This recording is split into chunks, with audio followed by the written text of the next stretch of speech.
তারপর সে দেখল আয়নের শার্টের পাশটা রক্তে ভিজে গিয়েছে। সেইরিস আয়নকে আরও কাছে নিয়ে এসে কাঁপা কাঁপা হাতে সব কিছু পর্যবেক্ষণ করছে। রক্ত? আয়ান চোখ খোলেন। এই কিচ্ছু হয়নি আপনার? এই চোখ খোলেন না। এতক্ষণে আশেপাশে অনেক লোক ভিড় করে জড়ো হয়ে আছে, কিন্তু কেউ এগিয়ে আসছে না। কারণটা স্বাভাবিক যে আয়ানকে গুলি করা হয়েছে। কেউ কেউ বলছে এ নিশ্চয়ই কোনো সাধারণ মানুষ নয়, না হলে এমনভাবে কেউ একে গুলি করতো না। এর কাছে যাওয়া যাবে না। ভালো মানুষ হলে কি কেউ আর গুলি করতো? আর দেখেন তো, কানাডিয়ানও মনে হচ্ছে না। সেইরিস এই মুহূর্তে কী করবে কিছু ভেবে পাচ্ছে না।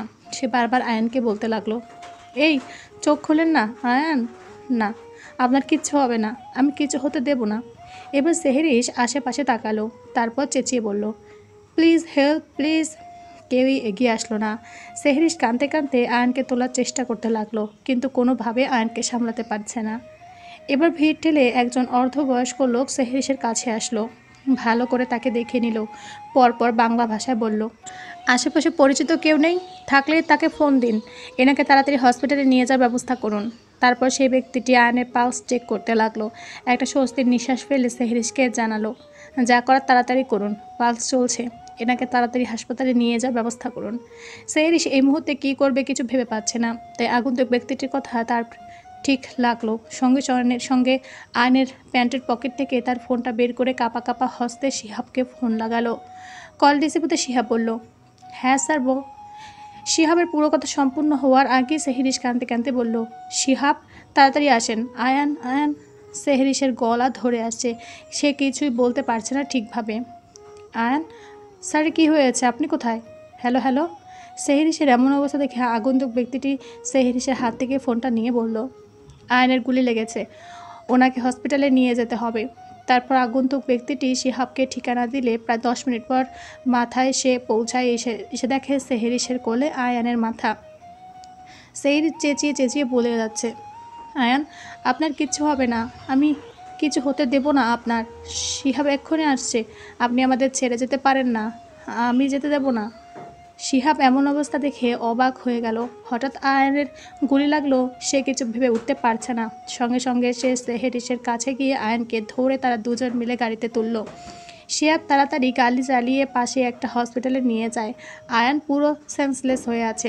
হসপিটালে গিয়ে তাকে তাড়াতাড়ি এমার্জেন্সি ওটিতে নিয়ে যাওয়া হয়, এমার্জেন্সি অস্ত্রোপচারের জন্য। ততক্ষণে অন্তু, শিফা আর মিস জেনি আর মিসেস লিলি চলে এসেছেন। মূলত শিহাব সেহরিসের অবস্থা দেখে অন্তুকে জানায় যে তাদের সবাইকে নিয়ে আসতে, তাই অন্তু যতটা দ্রুত সম্ভব সবাইকে নিয়ে এসেছে।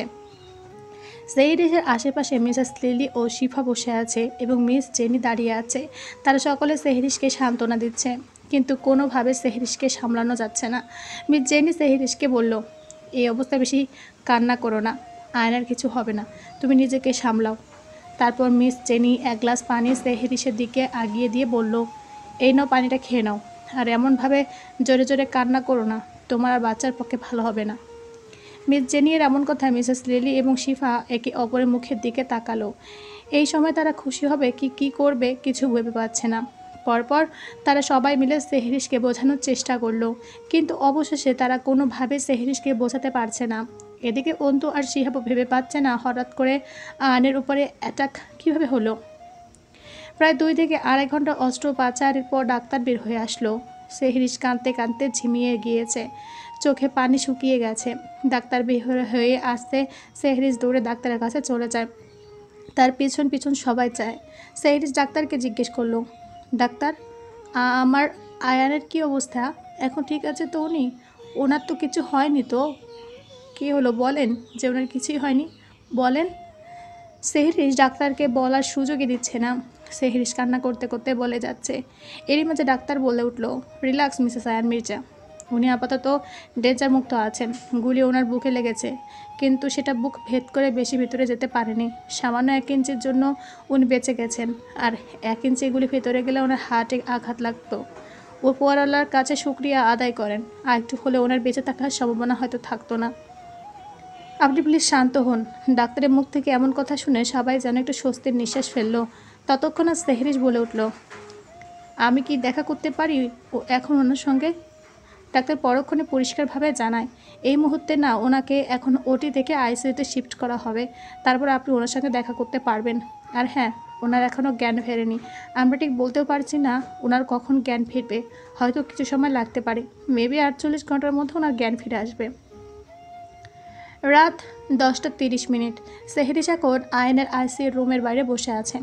কিছুক্ষণ আগে আয়ানকে আইসিইউ রুমে শিফট করা হয়েছে। ডাক্তারের কথা মতো আয়ানকে আইসিইউ রুমে শিফট করার পর সবাই আইসিইউতে ঢুকে আয়ানকে দেখতে। আইসিইউতে ঢুকতে সবাই তাকে আয়ানের নিথর হয়ে শুয়ে আছে। কিছুক্ষণ আগে অস্ত্রোপচারের দরুন বুকে তার ব্যান্ডেজ করা, মুখে অক্সিজেনের মাস্ক পরিহিত, হাতে ক্যানুলা লাগানো, তাতে স্যালাইন চলছে। এমন শক্তপোক্ত দৃঢ় মেজাজি মানুষটার হঠাৎ এমনভাবে নুয়ে পড়া দেখে সেভাবে উপস্থিত মিস জেনি, মিসেস লিলি, শিফা, অন্তু, শিহাব সবারই এক অজানা খারাপ লাগা কাজ করছে। মূলত তারা কোনোদিনই আয়ানকে এমন অবস্থা দেখেনি। যখনই দেখেছে এক শক্তপোক্ত তীব্র মেজাজি এবং দায়িত্বশীল আয়ানকে দেখেছে। সেহরিশ আইসিইউতে ঢুকতেই নীরব দর্শকের ন্যায় একভাবে এক দৃষ্টিতে আয়ানের দিকে তাকিয়ে হঠাৎ ফুপিয়ে ফুপিয়ে জোরে জোরে কাঁদতে থাকে। আয়নকে দেখে তার তখনকার স্মৃতি চোখের সামনে ভাসছে। তার সামনে কেমনভাবে আয়ন মাটিতে লুটিয়ে পড়লো, কেমনভাবে গুলি লাগলো। এত সব কিছু ভাবতে ভাবতে কান্নারত অবস্থায় সেহরিশ ছোট ছোট পায়ে এগিয়ে যায় আয়নের কাছে। আয়নকে এক পলক দেখে আয়নের বুকের যে পাশটায় গুলি লেগেছে তার অপর পাশে মাথা রেখে জোরে জোরে কাঁদতে লাগলো। হঠাৎ এমন পরিস্থিতি দেখে সকলে সেহরিশকে থামাতে চাইল। কেবিনের মধ্যে থাকা নার্স তড়িঘড়ি করে সেহরিশকে আয়নের বুকের উপর থেকে তুলতে লাগলো, কিন্তু সেহরিশ নার্সের হাত ছটকা মেরে সরিয়ে দিয়ে জোরে জোরে চিৎকার করে কাঁদতে লাগলো। নার্স অবস্থা বেগতিক দেখে বাকিদের উদ্দেশ্যে বলল, আপনারা প্লিজ ওনাকে পেশেন্টের কাছ থেকে সরান। পেশেন্টের অবস্থা এমনিও খুব একটা ভালো না, তার উপর একটু আগে অস্ত্রোপচার হয়েছে, এমনভাবে ওনার বুকে আঘাত লাগবে। আর প্লিজ আপনারা ওনাকে নিয়ে বের হয়ে যান। নার্সের কথা কানে আসতে সেহরিশ কান্নারত অবস্থা চিৎকার করে বলল, না না, আমি কোথাও যাব না, আমি এখান থেকে কোথাও যাব না। মিসেস লিলি এবার সেহরিশের পাশে এসে সেহরিশকে এক হাত দিয়ে টেনে তুলতে তুলতে বলল, আচ্ছা, কোথাও যেতে হবে না, আপাতত আয়নের বুকের ওপর থেকে ওঠো, কারণ আয়নের বুকের ওপরে প্রেশার ক্রিয়েট হচ্ছে, এতে আয়নের ক্ষতি হবে, তার উপরে আয়নের এখনও জ্ঞান ফেরেনি। মিসেস লিলি এর কথাটা শোনা মাত্রই সেহরিশের স্মৃতিচারণ হলো যে সে কি করছিল। সঙ্গে সঙ্গে আয়নের বুকের উপর থেকে উঠে দাঁড়ালো, ফুপিয়ে ফুপিয়ে বলতে লাগলো, ওনার কখন জ্ঞান ফিরবে মিষ্টিমা? ওনার কিছু হবে না তো? আমার বুকের মধ্যে কেমন হচ্ছে, ওনাকে উঠতে বলো না। সেহরিশের এমন পাগলামি দেখে মিস জেনি এগিয়ে আসলেন এবং বললেন, আয়নের কিচ্ছু হবে না। ডাক্তার তখন কি বললো শুনলে না? কিছুক্ষণের মধ্যে আয়নের জ্ঞান ফিরে যাবে, ততক্ষণ চলো, তুমি কিছু খেয়ে নেবে, রাত হতে আসলো, তুমি কিছুই খাওনি ঠিক মতন। মিস জেনি এর কথায় সেহরিশ ফোপাতে ফোপাতে বলল, না, আমি কোথাও যাব না, আমি এখানে থাকবো, আর কিছু খাবো না, আমার খেতে নেই। সেহরিশের এমন কথা মিস জেনি বললেন, তা বললে তো হয় না, তুমি খেতে না চাইলে তো এখন অন্তত তোমার পেটে থাকা ছোট্ট মানুষটা, তার জন্যও কিছু খেতে হবে। মিস জেনি এর কথাটা শোনা মাত্র সেহরিশের হাত চলে যায় পেটে। রাত 11:45। আইসিইউর কেবিনের বাইরে বসে আছে। কিছুক্ষণ আগে অন্তু সকলের জন্য খাবার নিয়ে আসে। সকলে সেহরিশকে খাইয়ে নিজেরাও কিছু খেয়ে নেয়। রাতে যেহেতু আয়নের কাছে সকলে থাকতে পারবে না, ডাক্তার নির্দেশ দিয়েছে যে কোনো একজনকে থাকতে, তাই শিহাব আজকে রাত্রে থাকবে। সবাই মিলে ঠিক করলো। সেহরিশ কোনো মতে বাড়ি যাওয়ার জন্য রাজি হচ্ছিল না, কিন্তু সকলের বোঝানোতে শেষমেশ সেও রাজি হলো। তার রেস্টের প্রয়োজন, মূলত তাদের সন্তানের জন্য। তাছাড়াও সেহরিশের অবস্থা খুব একটা ভালো না, আয়নের অ্যাক্সিডেন্টের পর থেকে ভালোই পাগলামি করছে, তাই সকলে বুঝিয়ে শেষমেশ রাজি করালো সেহরিশকে বাড়ি যাওয়ার জন্য। সকলে বেরিয়ে পড়ল বাড়ির উদ্দেশ্যে। সেই রাতটা সেহরিশ নির্ঘুম কাটিয়েছে, তার সাথে মিসেস লিলিও ছিল। সে ঘুমানোর চেষ্টা করলেও তাই চোখে ঘুম আসেনি।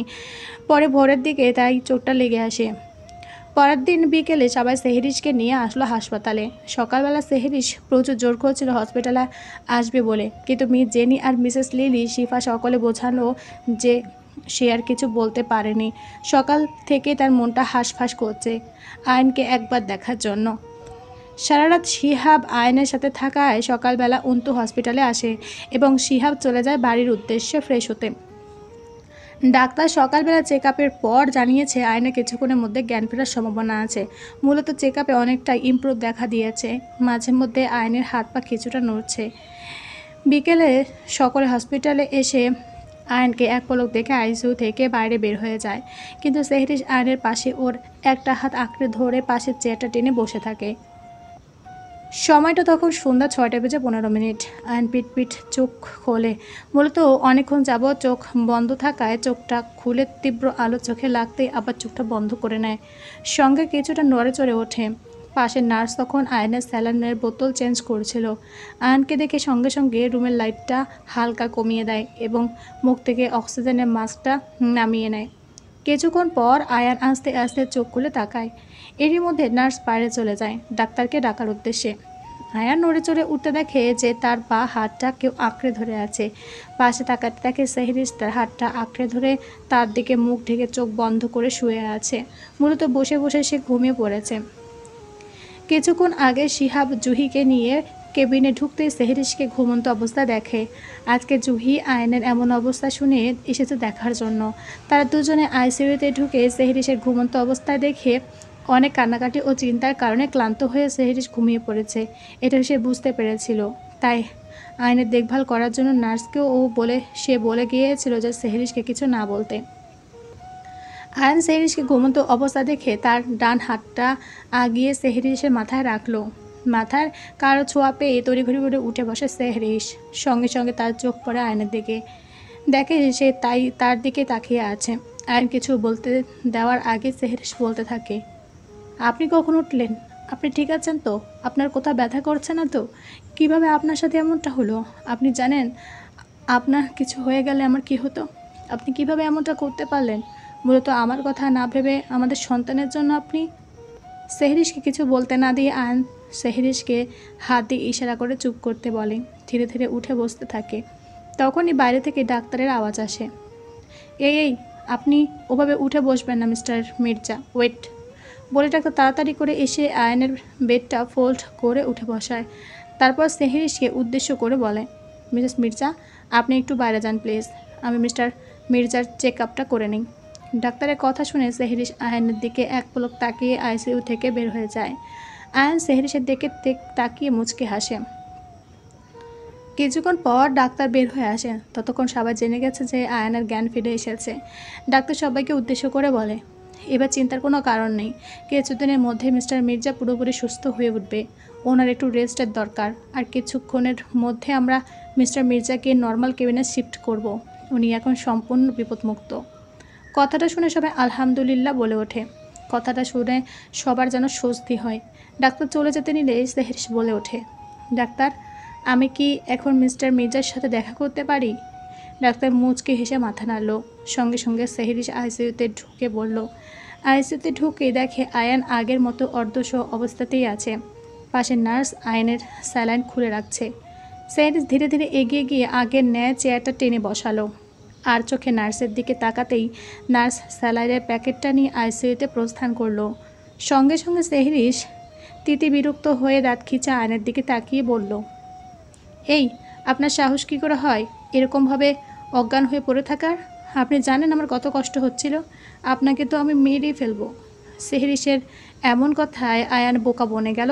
ভীত কণ্ঠে শুধালো, এতক্ষণ তো মৃত্যুর সাথেই লড়াই করেছিলাম, সবে তো ঠিক হলাম, আর ঠিক না হতেই এর মধ্যে তুমি আবার আমাকে মেরে ফেলার হুমকি দিচ্ছ বউ? সেহরিশ আয়ানের কথায় মুখ বাঁকালো। আয়ান আবার বলল, আমি তোমায় ছেড়ে কোথাও যাচ্ছি না বউ। এখনও তো অনেক পথ চলা বাকি। তোমার মধ্যে আমাদের যে ছোট্ট সন্তানটা বেড়ে উঠছে তার সাথে এখনও অনেক দুনিয়া দেখা বাকি। তারপরে তো এমনভাবে আরও 2টা 3টা 4টা 5টা করে ফুটবল টিম বানানো বাকি। কি পারবে তো সামলাতে বউ? শেষের বউ শব্দটা আয়ান বেশ টেনে টেনে বলল। আয়নের এমন ঠোঁটকাটা কথা শুনে সেহরিশ আয়নের বুকে কিল মারতে মারতে বলল, অসভ্য ঠোঁটকাটা বেয়াদব নির্লজ্জ কোথাকার। আয়ন সঙ্গে সঙ্গে আহ শব্দ করে উঠল। সেহরিশ বুঝতে পেরে উঠে দাঁড়িয়ে আয়নের বুকে হাত রেখে বলল, এই সরি, আমি বুঝতে পারিনি। আরে আপনার কোথাও লেগেছে? কই দেখি তো আমি। সেহরিশের কথা বলার মাঝে আয়ন শব্দ করে হেসে উঠল। আয়নের হাসি দেখে সেহরিশ চোখ ছোট ছোট করে সোজা হয়ে দাঁড়িয়ে আয়নার দিকে তাকায়। আয়ান এই সুযোগে সেহরিশের হাতটা ধরে টেনে বেডে তার পাশে বসিয়ে বা হাত দিয়ে কোমর জড়িয়ে গালে আলতো করে শব্দ করে চুমু খায়, বলে, অনেক ভালোবাসি বউ, চিন্তা নেই, এত সহজে ছেড়ে যাব না। তোমারে জ্বালিয়ে তারপর বিদায় নেব। আর এখনও ফুটবল টিম বানানো বাকি। সো নো টেনশন, চিল করে নাও এখনও বউ। কেটে গেছে আরও 1 সপ্তাহ। আয়ান এখন অনেকটা সুস্থ, হাঁটা চলা সবটাই করতে পারে। ডাক্তার বলেছে আজ বিকেলে রিলিজ দিবে। হসপিটালে এই 1 সপ্তাহ এর মধ্যে রাতে অন্তু আর শিহাব এরাই ছিল। সেহরিশ প্রথমে জেদ করে ধরেছিল থাকবে বলে, কিন্তু তার এমন অবস্থায় ডাক্তার রাত না জাগা এবং আরও নানান বিষয়ে খেয়াল রাখতে বলেছে। তাই পরিস্থিতির চাপে পড়ে সেও মানতে বাধ্য। কিন্তু প্রতিদিন মিস জেনি আর মিসেস লিলিয়া শিফার সাথে হসপিটালে আসা যাওয়া করত। আর যেহেতু আয়নকে রিলিজ দেবে তাই সকাল থেকে অন্তু শিব হসপিটালে আছে। সেহরিশ আর শিফা দুইজন রেডি হয়ে বের হচ্ছে হসপিটালের উদ্দেশ্যে। মিসেস লিলি আর মিস জেনি বাড়িতেই থাকবে। সেহরিশ আর শিফা দুইজনে আজ ট্যাক্সি নিয়েছে হসপিটালে যাওয়ার উদ্দেশ্যে। শিহাব আসতে চেয়েছিল কিন্তু সেহরিশ মানা করেছে, তাই তারা দুজনে ট্যাক্সি করে হসপিটালের উদ্দেশ্যে যাচ্ছে। মাঝ রাস্তায় হঠাৎ করে তাদের গাড়ির সাথে কারো ধাক্কা লেগে যায়। টাল সামলাতে না পেরে সেহরিশ আর শিফা দুজনে সামনের দিকে ঝুঁকে যায়। সেহরিশ ড্রাইভারকে উদ্দেশ্য করে বলে, কি হয়েছে? আসলে ম্যাম, হঠাৎ করে গাড়ির সামনে কে চলে আসায় ধাক্কা লেগে গিয়েছে। আপনি বসেন, আমি গিয়ে দেখছি। ড্রাইভারের মুখে এমন কথা শুনে বিরক্ত নিয়ে সেহরিশও বের হয়, সাথে শিফা। গাড়ি থেকে বের হয়ে দেখে যে তাদের গাড়ির সাথে অ্যাক্সিডেন্ট হওয়া ব্যক্তিটি আর কেউ না, আয়নের যেদিন অ্যাক্সিডেন্ট হয়েছিল সেই দিন তাকে হেল্প করা বৃদ্ধা লোকটি। সেহরিশ দেখে লোকটি অজ্ঞান হয়ে পড়ে আছে। সেহরিশ তাড়াতাড়ি করে লোকটির পাশে বসে ড্রাইভারের উদ্দেশ্যে বলে, তাড়াতাড়ি এনাকে হসপিটালে নিয়ে যাওয়ার ব্যবস্থা করুন। সেহরিশের কথা শুনে শিফা বলে, ভাবি তুমি এনাকে চেনো? সেহরিশ বলে, হ্যাঁ, সেদিন রাতে আয়নের গুলি লাগার পর উনি আমাকে হেল্প করেছিলেন। তুমি প্লিজ আমাকে হেল্প করো। হ্যাঁ। শিফা কথাটা বলার সঙ্গে সঙ্গে পেছন দিয়ে তার মাথায় কেউ খুব জোরে আঘাত করে। সঙ্গে সঙ্গে তার চোখ ঝাপসা হয়ে আসে। শিফা আর দাঁড়িয়ে থাকতে পারল না। এহেন কাণ্ডে সেহরিশ অবাক হয়ে যায়। উপরে তাকিয়ে দেখে ড্রাইভারের হাতে লাঠি নিয়ে দাঁড়িয়ে আছে। মূলত তিনি আঘাত করেছেন শিফাকে। সেহরিশ যেই বসা থেকে উঠতে যাবে তখনই তার হাতে টান পড়ে। সে তাকিয়ে দেখে বৃদ্ধা লোকটি তার হাত আটকে ধরে রেখেছে। সেহরিশ কিছু বলতে যাবে তখনই বৃদ্ধা লোকটি বলে, কোথায় যাবি তুই? সেই দিনের সব প্ল্যান নষ্ট করে দিলি, আর তোকে ছাড়ছি না। বৃদ্ধা লোকটির কথা শেষ হওয়ার সাথে সাথে চারপাশ দিয়ে কতগুলো ছেলে বের হয়ে আসে।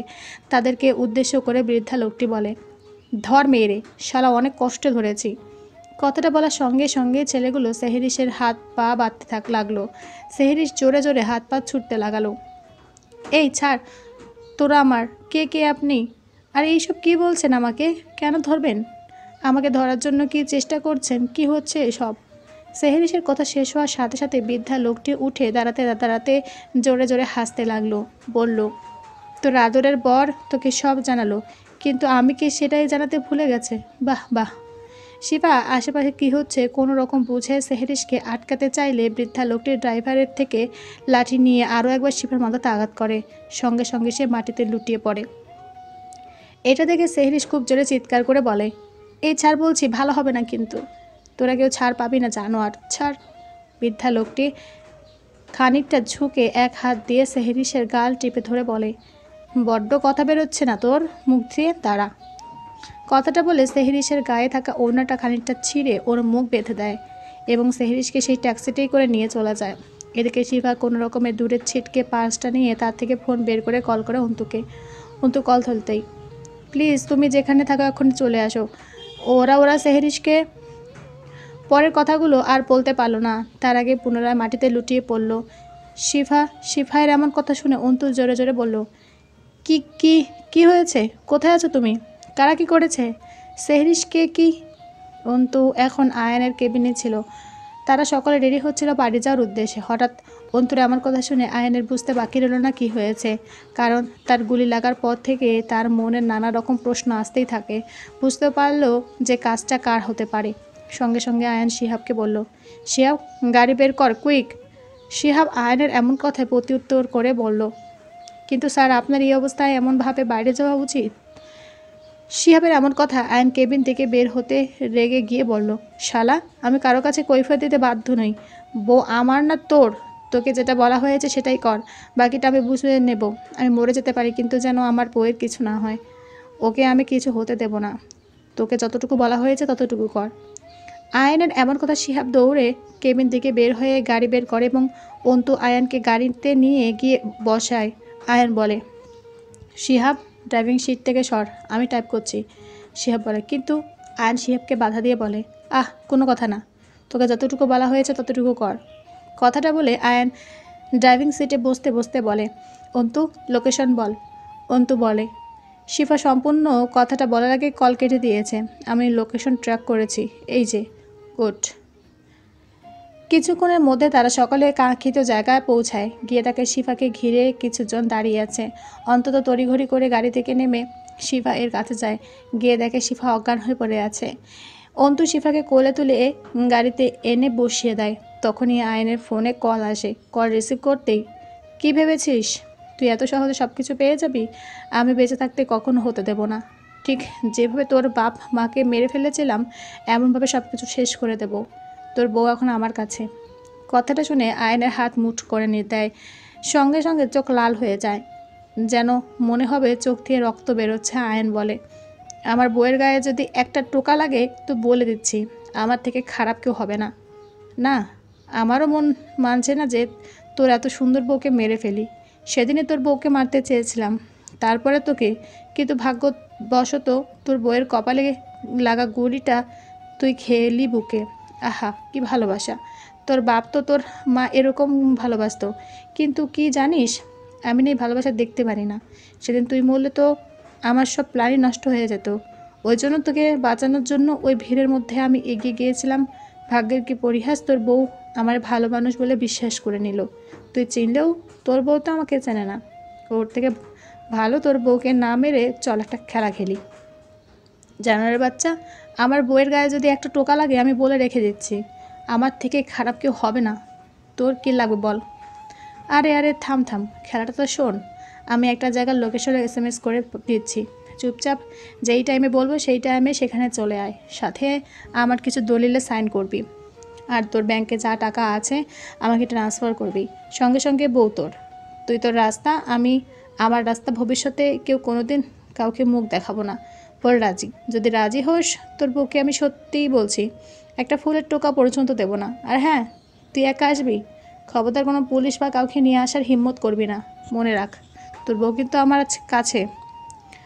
আগন্তুক ব্যক্তিটার কথা বলার মধ্যে IM চিল্লিয়ে বলে, গোলজার মাহুদ, কাজটা কিন্তু ঠিক করছিস না একদম।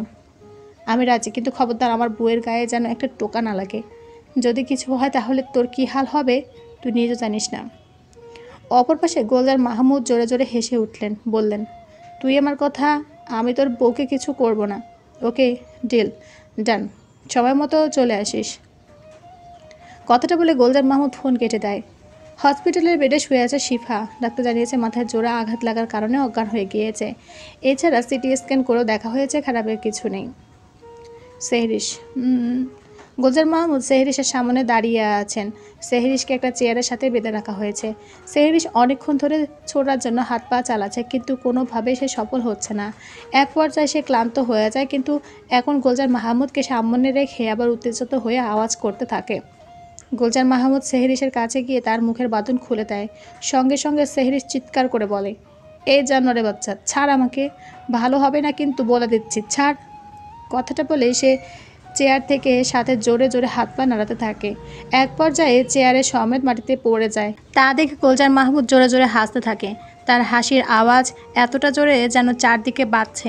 তিনি বললেন, এই চিন্তা নেই, তোরে কিছু করব না। কিন্তু একদম কিছু করব না তা বললে তো হয় না, একটু কষ্ট কর তোর বর্ণা আসা পর্যন্ত। কথাটা বলে তিনি নিচে বসে আবার সেহরিশের মুখের বাঁধন আটকে দেয়। সেভাবে মাটিতে পড়ে থাকলো সেহরিশ। রাত 10টায় আয়ান গোলজার মাহমুদের দেওয়া লোকেশন অনুযায়ী এগিয়ে যাচ্ছে। সেই লোকেশনটা তাকে দেওয়া হয়েছে, সেই লোকেশনটা শহরের একদম বাইরে জঙ্গলের মধ্যে। কিছুক্ষণ পর গাড়ি এসে থামলো একটা ছোট্ট খামার বাড়িতে। আয়ান গাড়ি থেকে নেমে চারপাশটা ভালো করে লক্ষ্য করে এগিয়ে যেতে থাকে। পরনে তার ধূসর রঙের একটি টি-শার্ট আর কালো ট্রাউজার। মাথার চুলগুলো এলোমেলো অবস্থাতেই চোখগুলো টকটকে লাল হয়ে আছে। হঠাৎ করে তার সামনে একটা ব্যক্তি এসে দাঁড়ালো, বলল, এদিকে আসুন, চেকিং করব, কোনো রকম অস্ত্র নিয়ে ঢোকার চেষ্টা করবেন না। আয়ান কিছু না বলে দুহাত তুলে দিল। ব্যক্তিটি ভালো করে চেক করে নিল। তারপর ব্যক্তিটি ইশারা করতে বের হয়ে আসলো গুলজার মাহমুদ। আয়ান গম্ভীর কণ্ঠে হাত মুঠো করে বলল, সেহরিশ কোথায়? আরে দাঁড়া দাঁড়া, তোর বউ ঠিক আছে, ঠিক জায়গায় আছে, আগে আবার ডিলটা হতে দে তো। আয়ান আগের মতো গম্ভীর কণ্ঠে বলল, দে। এই তো এবারে লাইনে এসেছিস। তোর বাপ যদি এই কাজটা করতো তাহলে আর এত লোকের প্রাণও যেত না, আর আজকে এই দিনটা দেখতেও হতো না। আহারে তোর বউটা। কথাটা শোনা মাত্রই আয়ান প্রচণ্ড রেগে যায়। তার মাথার শিরা উপশিরা ফুলে যায়। বলে, চুপচাপ পেপার সাইন দে। সাইন করে পেপার নিবি আর আমার বউকে আমায় দিবি, ঠিক যেমনভাবে ওকে নিয়ে গিয়েছিলি অমনভাবে। গুলজার মাহমুদ মুখ বাঁকিয়ে হাসলেন। তারপর হাতে থাকা পেপারগুলো আয়নের দিকে এগিয়ে দিয়ে আয়ন নিঃশব্দে সাইন করে দিল। বলল, এবার আমার বউকে ফেরতে। গুলজার মাহমুদ বললেন, উহুম, এটা তো কথা হয়নি, এখনও বাকি আছে। তোর ব্যাংকে যা টাকা আছে এক্ষুনি আমার ব্যাংকে অ্যাকাউন্টে ট্রান্সফার কর। ব্যাস, শেষ আমাদের দিন, আর কিছুই নয়। আয়ন একটা দীর্ঘশ্বাস ফেললো। পকেটে থাকা ফোনটা বের করে নিঃশব্দে তার ব্যাংকের সব টাকাগুলো গুলজার মাহমুদের ব্যাংকে ট্রান্সফার করলো। গুলজার মাহমুদের ফোনে নোটিফিকেশন আসতে তিনি জোরে জোরে হেসে উঠলেন। বললেন, বাহ, আমি ভেবেও পাইনি তুই এত সহজে মেনে নিবি। যাই হোক, এখন তো সব কোম্পানি আমার নামে। হা হা হা। গুলজার মাহমুদ কিছুক্ষণ থামেন, তারপর আরও জোরে জোরে ভেসে উঠেন। বলেন, শালা জানোয়ারের বাচ্চা জানোয়ার, এত সহজে আমাকে বিশ্বাস করে নিলি? হা হা। গুলজার মাহমুদ হাত দিয়ে কিছু একটা ইশারা করলো। সঙ্গে সঙ্গে কটে জলা জ্বলে উঠল। গুলজার মাহমুদ জোরে জোরে হেসে উঠে বললেন, এত সহজে আমার হাত থেকে তো কেউ ছাড়া পাবে না। আমার ভাইকে মেরেছিস তুই, দেখ পারলে তোর বউকে বাঁচিয়ে নে, আর না হলে দুজনে জ্বলে পুড়ে মর। কথাটা বলে যেই না পালাতে যাবে গুলজার মাহমুদ অমনি শিহাব সজোরে লাথি মারে গুলজার মাহমুদের পায়ে। সঙ্গে সঙ্গে গুলজার মাহমুদ বসে পড়ে। তখনই পাশ দিয়ে বেরিয়ে আসে পুলিশ। গুলজার মাহমুদ চিৎকার করে বললেন, তুই ঠিক করলে না, পস্তাবি কিন্তু খুব। গুলজার মাহমুদের এমন কথা এবার আইন হেসে উঠল। বলল, আগে নিজে তো বাঁচ। এই দেশের সরকার এই নিয়ম নিশ্চয় ভালো করে জানিস। আগে দেখ যে পুলিশের কাছে ধরা পড়েছিস এ জন্মে তোর স্যার হয় কি। কথাটা বলে আয়ন দৌড়ে ঢোকে জ্বলন্ত কটেজে। কোনো রকমের ভেতরে প্রবেশ করে দেখে সেহরিশ মাটিতে শুয়ে অজ্ঞান হয়ে আছে। এক মুহূর্তে সেহরিশের এমন অবস্থা দেখে আয়ন প্রচণ্ড রেগে যায়। পরক্ষণের সঙ্গে সঙ্গে সেহরিশের কাছে গিয়ে তার হাত পা খুলে মুখ তুলে কোলে নিয়ে বের হয়ে আসে। সময়টা গ্রীষ্মের শেষ, শীতের শুরু, হালকা হালকা ঠান্ডা আবহাওয়া। সেজুতি, আব্বু তত্তন যাবে? আয়ন সেজুতিকে কোলে নিতে নিতে বলে, এই তো আম্মু, আমি তো রেডি, দেখো তোমার আম্মু এখনও রেডি হয়নি। সেহরিশ ওয়াশরুম থেকে শাড়ির কোচা ঠিক করতে করতে বের হতে বলে, এই আমার নামে একদম দোষ দেবেন না, আমার মেয়ের রেডি করাতে করাতে আমার লেট হয়ে গেছে। তখন ছোট্ট সেজুতি বলে, এই আম্মু, পাপাকে তিত্তু বলবে না, তুমি চুপচাপ রেডি হও তো। সেহরিশ মুখ বাঁকিয়ে বলে, বাপকা বেটি, একদম বাপের কার্বন কপি। মায়ের আমার কথা শুনে ছোট্ট সেজুতি পেছন ঘুরে তার পাপার কোলে উঠে পড়ে আয়ন সেজুতিকে কোলে নিয়ে ঘরে সোফায় বসে দেখে সেহরিশ চুল আঁচড়াচ্ছে। পরনে তার নীল রঙের শাড়ি। অবশ্য আজ আয়ানও নীল রঙের পাঞ্জাবি পরেছে, সাথে তাদের মেয়ে সেজুতিও নীল রঙের ফ্রক পরেছে। সেহরিশ আগের থেকে একটু মোটা হয়েছে। অবশ্য মা হওয়ার পর সকলের শরীরের একটি গঠন পরিবর্তন হয়, সেহরিশের ক্ষেত্রেও তাই। কিন্তু স্বভাব চাঞ্চল্য এখন আগের মতোই আছে। আয়ান এক দৃষ্টিতে সেহরিশকে দেখছে। সেহরিশ রেডি হয়ে আয়নের উদ্দেশ্যে বলে, কি মিস্টার মির্জা, চলেন নাকি এমনভাবে কি দেখেন? আয়ান সোফা থেকে উঠে সেহরিশের সামনে দাঁড়িয়ে এক হাতে সেজুতিকে কোলে নিয়ে অপর হাত সেহরিশের মাথায় রেখে কপালে আলতো করে চুমু খেয়ে বলে, হারিয়েছি আমি তোমার মুগ্ধতায়, বিলীন হয়ে গেছি তোমার চোখের মায়ায়, তোমার হাসির ঝিলিক শুধু শব্দের সুরে, ভুলে গেছি আমি স্বপ্নে ভাসছি দূরে, যতবারই তুমি সামনে এলে পৃথিবী যেন থমকে যায়। একই খেলা, তোমার চোখের আলো চিরন্তর আশা, হারিয়ে গেছি আমি, তাতে কিসের আশা, তোমার মধুর ভাষা বাতাসে ভাসে, এমন অদৃশ্য এক মোহ যেন স্থির করে রেখেছে। হারিয়ে গেছি আমি আমার নিজস্বতায়, এখন আমি শুধু তোমার মুগ্ধতায়। সেহরিশ মুচকে হেসে বলে, হয়েছে আপনার কবি কবি ভাব, এবার চলেন নাকি? তারা আজ 3 জনে সারাদিনে বাইরে ঘুরবে, মূলত তাদের মেয়ের আবদার। হ্যাঁ, সেজুতি হচ্ছে আয়না সেহরিশের মেয়ে, বয়স 2.5 বছর মাত্র, কথা বলতে শিখেছে। আয়নের মায়ের নামে নাম রেখেছে আয়ান। মেয়েটা দেখতেও হয়েছে আয়নের মায়ের মতো। সেজুতি যখন 1.5 মাস পেটে তখনই তারা বাংলাদেশে ফিরে আসে, সেই চিরচেনা বাড়িতে যেখানে আয়ান সেহরিসের ছোটোবেলা কেটেছিল। আয়ান এখন বাংলাদেশে অফিস সামলায়। কানাডায় অফিস মূলত আয়ানের মামা দেখাশোনা করে। শিয়াবরাও বাংলাদেশে এসেছে সেজুতি হওয়ার কিছুদিন আগে। আয়ানদের সাথে মিস জেনিও এসেছে। মিসেস লিলিকে আসতে বলা হয়েছিল, কিন্তু তিনি তার মাতৃভূমি ছেড়ে আসতে চায়নি। মাঝে মধ্যে তিনি বাংলাদেশে ঘুরতে আসেন। আয়ন সব ব্যবস্থাই করে দেয়। অন্তু আর শিফাও কিছুদিন পর একেবারে বাংলাদেশে ব্যাক করবে। সে যদি হওয়ার সময় সকলে ছিল, কিন্তু আবার যে যার কর্মস্থানে ফিরে গেছে। একটা পার্কের মধ্যে একটা চেয়ারে আয়ানের কাঁধে মাথা দিয়ে বসে আছে সেহরিস। সামনে ছেজুতি খেলা করছে। সময়টা গোধূলিবেলা। সেহরিস হঠাৎ বলে উঠল, অনেক ভালোবাসি আপনাকে। আয়ন মুচকি হেসে গান ধরে, পৃথিবীর যত সুখ যত ভালোবাসা সবই যে তোমায় দেব একটাই আশা, তুমি ভুলে যেও না আমাকে, আমি ভালোবাসি তোমাকে।